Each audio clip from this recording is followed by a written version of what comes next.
আসসালামু আলাইকুম। আমি Al Mahmud Islam Alal, national life PLC জনবীমা, টাঙ্গাইল ভুয়াপুর। আজকে গ্রাহককে একটি তথ্য দেব যেটা গ্রাহকের জন্য অত্যন্ত গুরুত্বপূর্ণ।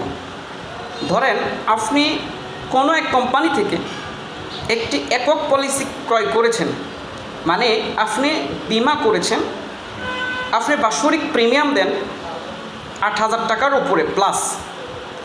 কিন্তু যদি আপনি দুইটা প্রিমিয়াম দিয়েছেন আর চালান নাই, এবং যিনি করাই দিছে তারাই বলতেছেন ভাই টাকাটা উঠাই দেন না, এবং আপনি যে দুইটা কিস্তি দেওয়ার পরে আর দেন নাই তাকেও অবগত করেন নাই, এবং অনেকে আছে মান্থলি ৫০০, ১,০০০, ২,০০০ টাকা করে নিয়েছেন, কিন্তু আপনি ২৪টা কিস্তি দেন নাই, পরিপূর্ণ করেন নাই।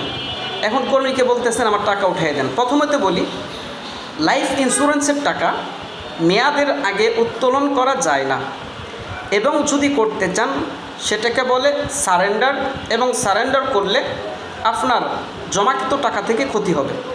কিন্তু এখন কথা হলো, আপনি দুইটা কিস্তি দিয়েছেন প্লাস 23টা দিয়েছেন, আপনি সেই টাকা পাবেন না। এটা হচ্ছে বাংলাদেশ সরকারের বীমা উন্নয়ন ও নিয়ন্ত্রণ কর্তৃপক্ষ থেকে ঘোষিত করা একটা সরকারি নিয়ম। কিন্তু যদি আপনি মান্থলি 24টার উপরে দিয়ে রাখছেন, বাৎসরিক 3টা দিয়েছেন, তাহলে মেয়াদ শেষে আপনার লভ্যাংশ সহ প্রিমিয়ামের টাকা পাবেন।